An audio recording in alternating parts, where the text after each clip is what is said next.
Do you have something in your life that you would like to change? I know I do. Well, what's the number one obstacle to change? We're going to talk about that today. Stay tuned. If your desire is to become spiritually stronger, emotionally healthier, and relationally smarter, you're at the right place.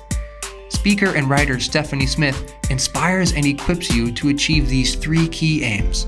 If you're a parent, you also learn how to raise empowered kids, ready for adulthood. Let's get started. Welcome back to the Lifescape 3 podcast. I am delighted that you are here. You know, we are doing this mini series right now on change.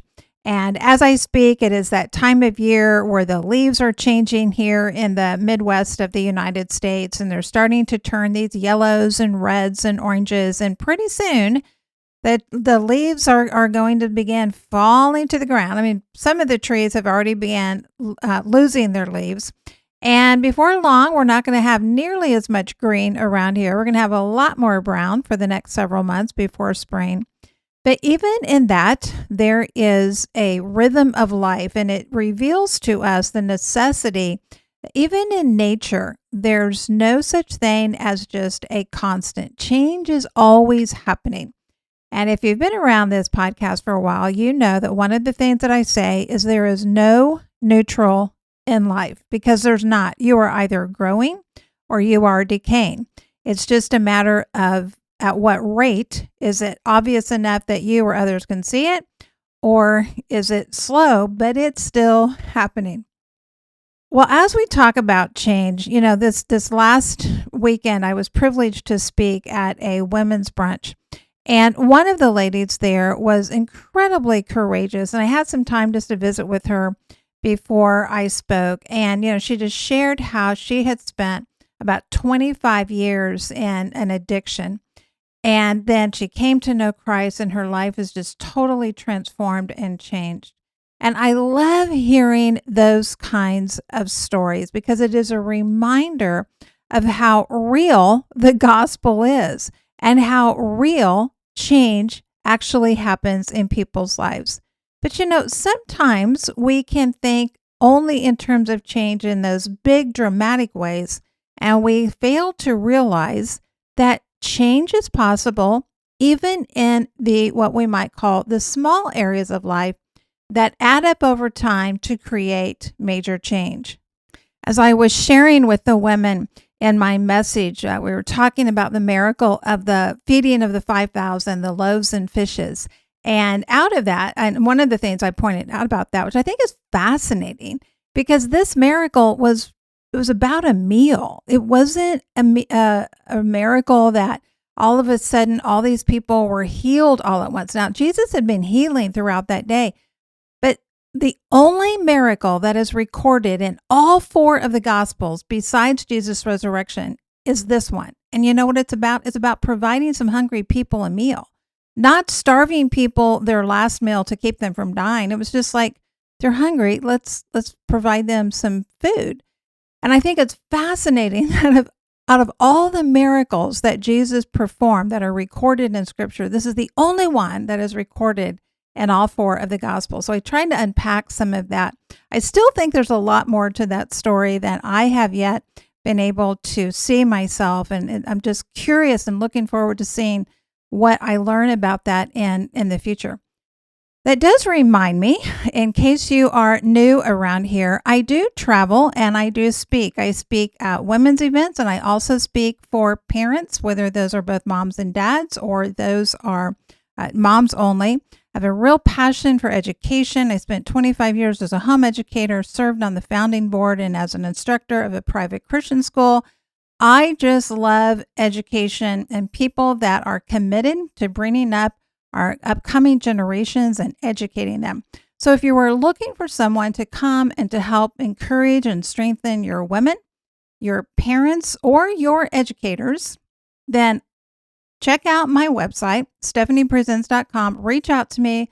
You can fill out a contact form on my website. You can send me an email, and we can visit about how I can help the parents in your church, in your school, in your homeschool organization, in your community to be able for themselves as individuals and also for the women in your in your churches and your communities to do what? To do what Life's Key 3 is all about, to become spiritually strong, emotionally healthy, and relationally smart.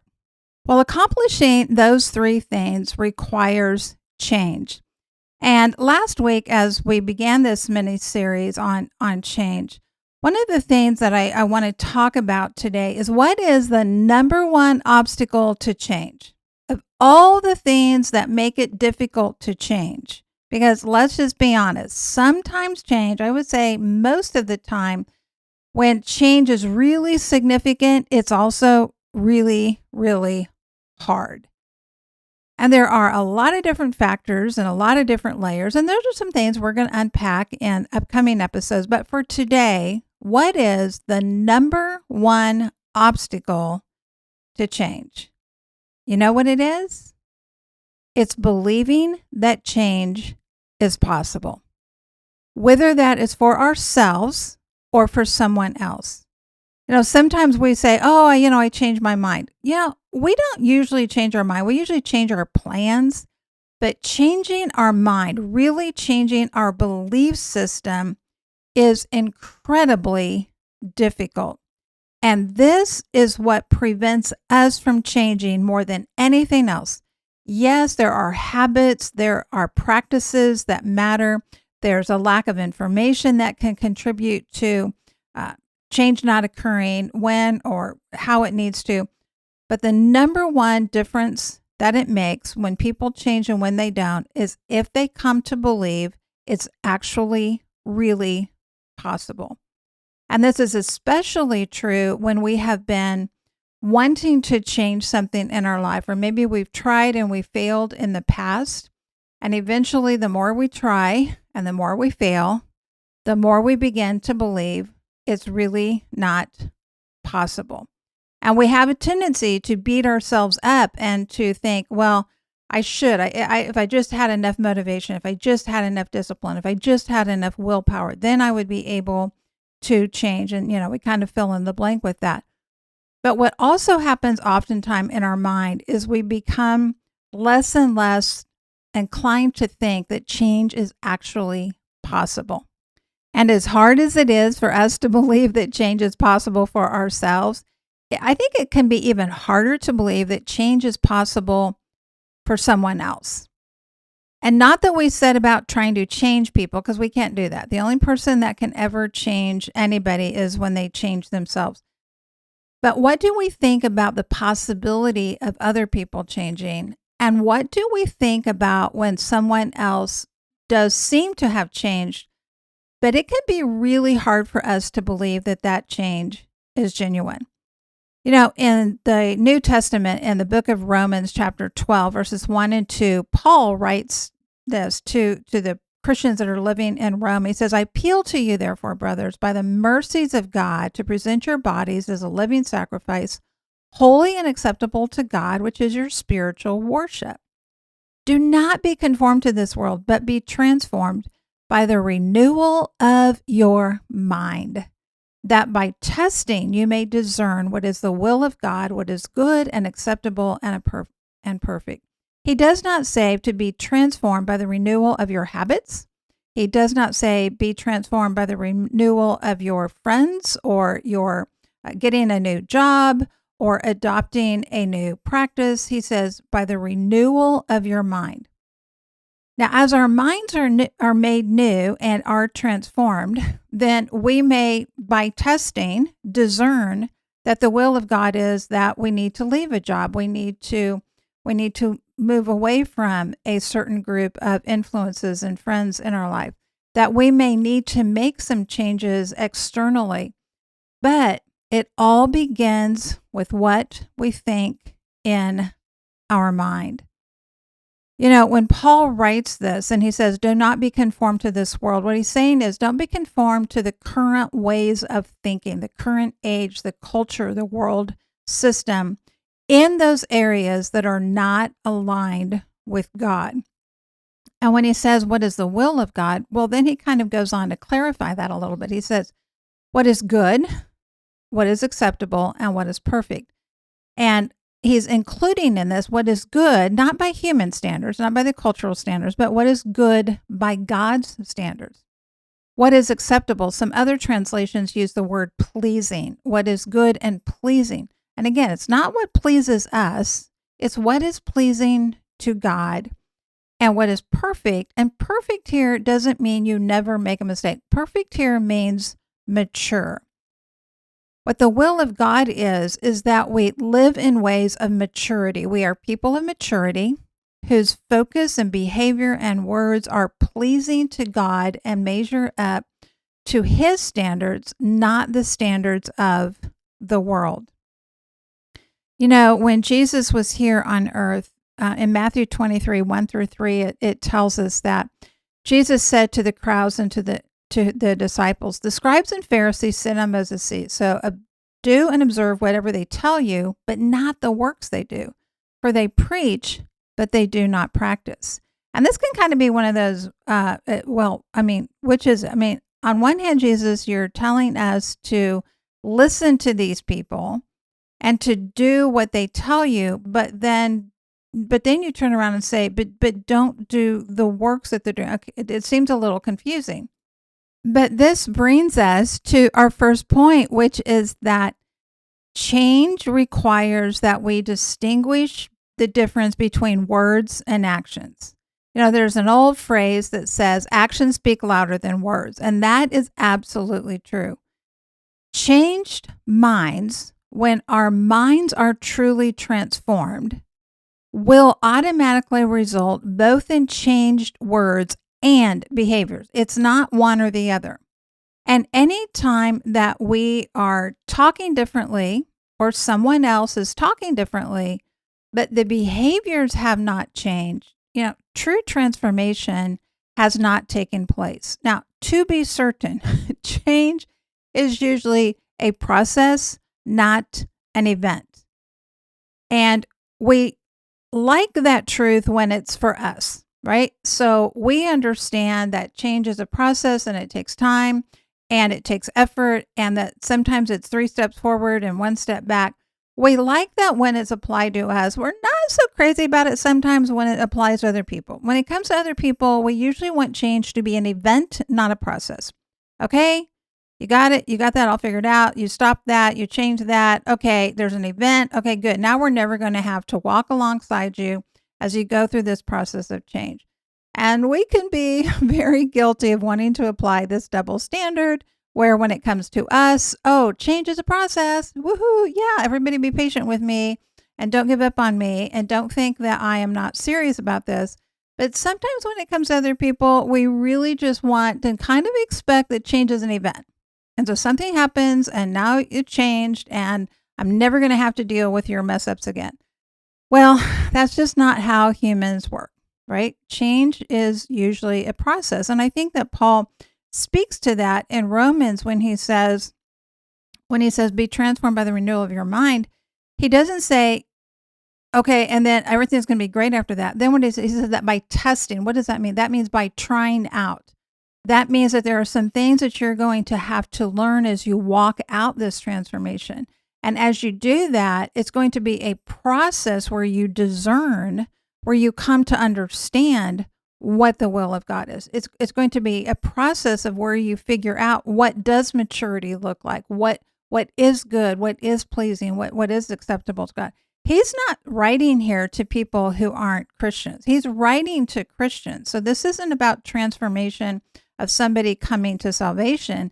This is about the ongoing transformation that happens in the lives of believers, of people who truly do want to worship God and to walk with Him as a follower. And there is still a process of coming to a place of maturity. It doesn't just happen all at once. I wish it did. I would love to sign up for that plan, but that's typically not how life works. So how do we measure whether we are truly changing and growing and continuing in this process of transformation? Well, are our words changing and are our behaviors changing? Again, it's not one or the other, it's both. And anytime that whether it's us for ourselves or we are assessing someone else, If we only see a change in words but not behaviors, something's amiss. If we only see a change in behaviors but not words, something is off. And again, this is a process that happens. So we can't isolate one particular thing that someone says and does as a general guideline. Now, to be certain, there are behaviors that you don't continue to get repeated chances to prove, ooh, that was a mess up. If someone is abusing a child, they don't get to abuse a child and then come back and say, oops, sorry, that was a mess up. Now give me access to your kids again. No, that's not how that works. So again, we need to have wisdom. We need to have the maturity and the understanding of what is good and acceptable and pleasing to God. And what is not good and acceptable and pleasing and mature is to repeatedly prey on the vulnerable and the helpless while we are supposedly working out our transformation. Our transformation might make life a little difficult for someone else, but it shouldn't be destructive to someone else. There's a difference between something is difficult and something is destructive. And so we don't give people access to us or to our children or our family members that are destructive, even if they are talking about change. But that's different than people who are just difficult. So again, we must understand the difference. We need to have the maturity to be able to understand the difference between difficult people and destructive people. The second thing that is part of this obstacle, again, it's the number one obstacle is believing that change is possible. And so for us to be able to look at and to believe that change is truly possible for us and others, this means it's going to be evident in our words and behaviors. It's not just that change shows up in our words and behaviors when we're the person trying to change or that we see this in somebody else. We have to believe that change is truly possible for others, and we can't just say that with our words. We also have to be able to follow up on that with our behaviors. You know, I read here from this passage in Romans written by Paul, who wrote most of the New Testament or letters written by Paul to believers throughout the Roman Empire. Well, in Acts chapter 9, verses 10 through 17, we need to understand this backstory of Paul. And this chapter and these verses tell us that after Paul has this encounter with Christ as he is on his way to the city of Damascus, where he's going to arrest Christians, and let's just not misunderstand what Paul was doing. Paul didn't go and arrest Christians, and they didn't get like a ticket and have to show up in court and pay a fine. There were people who were put into prison, they were tortured, and there were people who died as a result of Paul's efforts. So when Paul later writes about having to forget what lay behind, he had some pretty big, heavy weights on his shoulders that he had to forget as he moved forward in his discipleship. So he has this encounter with Christ as he's on this way to Damascus. And in this encounter, he not only recognizes who Jesus is, but he also loses his sight. I mean, he can't see. And other people had to lead him on into Damascus. So he gets to this town of Damascus, and there's a disciple, there's a Christian there at Damascus who's named Ananias. And God comes to Ananias in a vision, and he calls his name, and Ananias, responds by saying, okay, here I am. And Jesus says to him, I want you to go to this particular street. It's called Straight. And there's a particular house. It's the house of Judas. And there's a man there who's from the city of Tarsus. His name is Saul. And he's going to be praying. And I'm going to go ahead of you, and I'm going to show Saul that you're coming, right? So I'm preparing you, and I'm preparing him to receive you. And you're going to go and you're going to pray for him. You're going to lay hands on him so that he can regain his sight. This isn't like, oh, I'll intercede from you from the safety of my own home. This is, I'm going to go and I'm going to be so close to this man that I'm going to physically reach out and touch him, which means what? I'm going to put myself in a place of such incredible vulnerability that this man can arrest me. He can throw me in prison. I might stay there for years. I might even die there. I might be tortured there. This is going to totally disrupt and might even destroy my family. And that's the level of vulnerability that you are calling me to, God. Why does God call Ananias to do this? I mean, why doesn't God just do this for Saul himself? Okay. Why ask somebody else to put themselves entirely at risk? I mean, Ananias wasn't being asked to give up his plans for the day. He was being asked to risk his very life in order to go and to do what Jesus asked him and to believe that change had occurred. So Ananias comes back, and he doesn't exactly come back and say no, but it's kind of like, I think I want to hear a little bit more about this. God, let's have a discussion about this, God. And he says, kind of like as if God doesn't know, Lord, I've heard a lot about this man and how much evil he's done to the believers at Jerusalem. And I know that here he has the authority to do the same name. So it's kind of like, Jesus, maybe you haven't been updated. Maybe you've been a little busy and you don't know what's been going on, but I do. And this is what I understand. But God comes back to him and says, no, I'm going to call you to go. And Ananias has a real choice here. He can choose to believe that there is change that has occurred, and he is going to put himself in a place of tremendous vulnerability in order to follow God's call. Or he could say, not me, sorry, not happening. I am going to protect myself.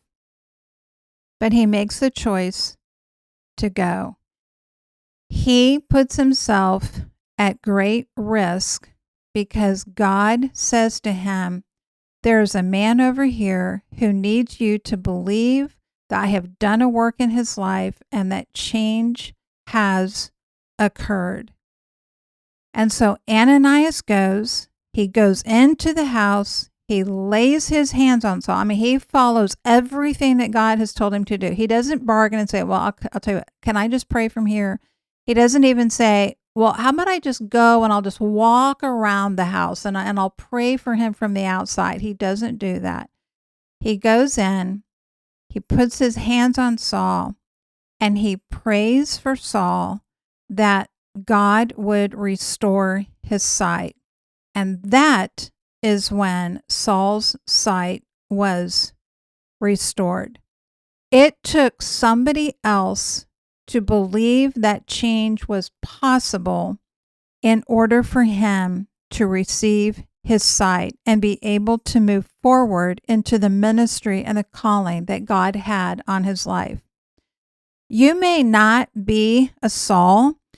You might be an Ananias. Your calling might be, and I think that there's truth for this in all of us. I don't think it's a matter that we're just always one or the other. But for references of just making this application to our life, there are times that God can call us to be the Ananias who says, okay, I've heard a lot about this person. I've got history with this person. But you know what? I'm going to choose to listen to what God is saying to me.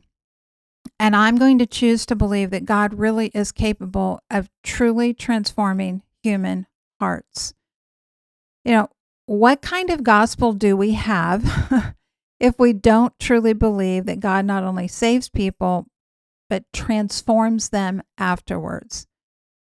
You know, I have heard, I don't know how many times that I have heard Christians make the comments, well, I don't think people really change. And to me, that is, it's not just incredibly sad. I mean, it's just almost like, but isn't the whole gospel about transformation? Isn't it about change? Not just this event of salvation, but that God continues to work in our lives when we open our hearts to Him so that we become transformed.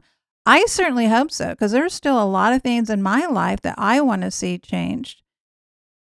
And so Ananias steps out in this vulnerability, and as a result of that, Saul, who we also know as Paul, and by the way, Saul didn't get his name changed on the road to Damascus. This wasn't one of those times like in the Old Testament where Abram had his name changed to Abraham. It wasn't like that. Okay. Saul was simply his Hebrew name, and Paul was the Latinized version of Saul.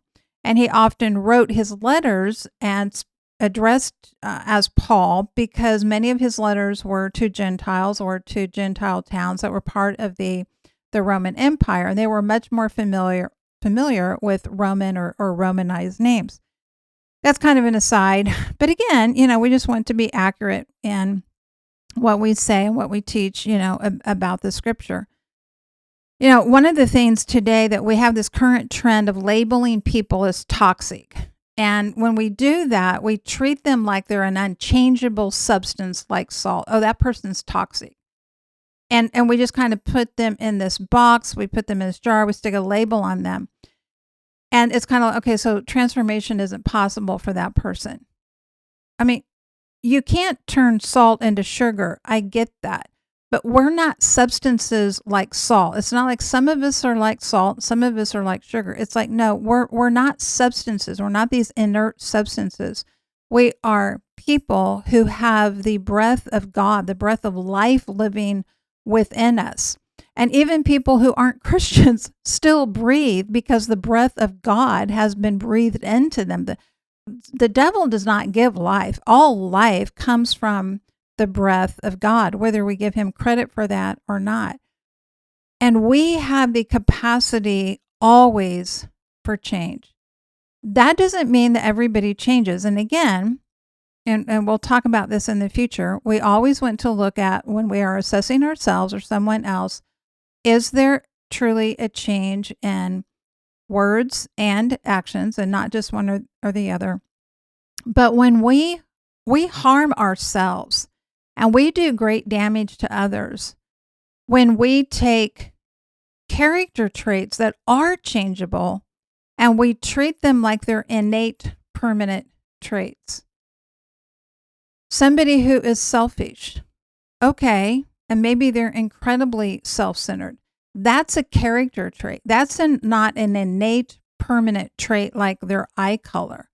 There is the possibility of growth and change.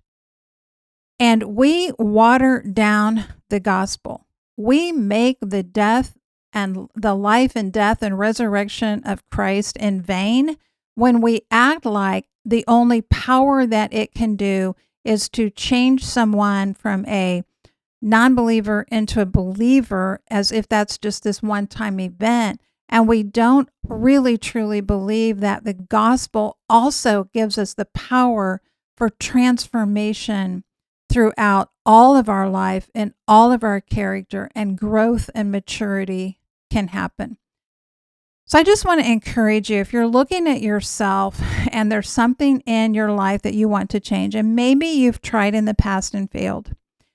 Maybe it has been something as major as going to rehab, and you've been in and out of rehab how many times, and here you are again and still struggling with this addiction. You know what? Change is always possible as long as you have breath. You don't run out of the opportunities for change as long as you are still breathing on this planet. And that is also, we also want to have that truth for other people.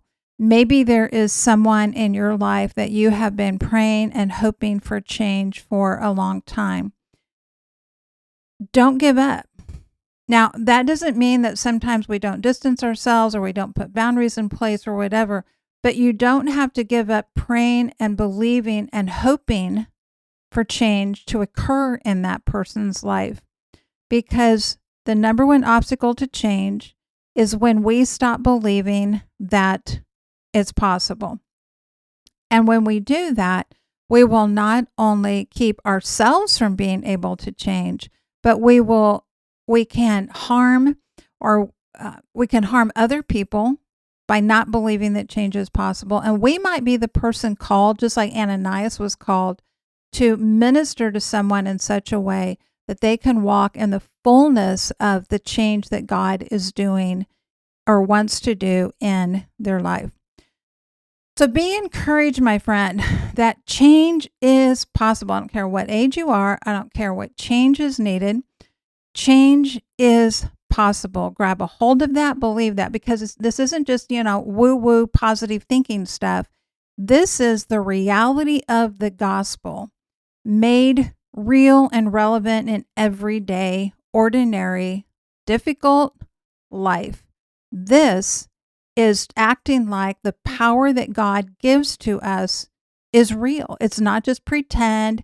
It's not just some, woo-woo kind of thing that happens occasionally, but the power of transformation that God enables us to have is something that Christ came and he lived and he died and he was resurrected in order to be able to give to us. All right, my friend, that is going to wrap us up for today. I want you to continue to believe that change is possible for other people and for yourself, because here's the truth. You have an impact that is immeasurable, eternal, and irreplaceable. Thank you for listening. Visit the website stephaniepresents.com and sign up for High Impact to join the mission of building spiritually strong, emotionally healthy, and relationally smart women and families. You can also book Stephanie to speak at your event and check out additional resources. Together, we can invite and equip generations to engage fully in God's grand story.